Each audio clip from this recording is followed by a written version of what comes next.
Hello guys, in today's video guys talk about how to fix Messenger share screen no sound problem. So the answer is easy. Just go to the settings and then scroll down to the apps section, then go to the search and search Messenger,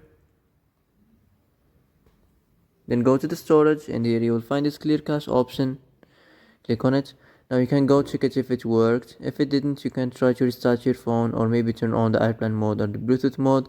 You can also try to clear data, but be careful. If you clear data, all the Messenger's data will be deleted. This includes all files, the settings, the accounts, the databases, etc. So be careful if you wanna clear your data.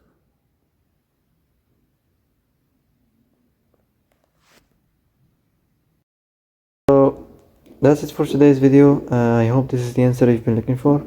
If you like this video, don't forget to like and subscribe, and see you in the next video.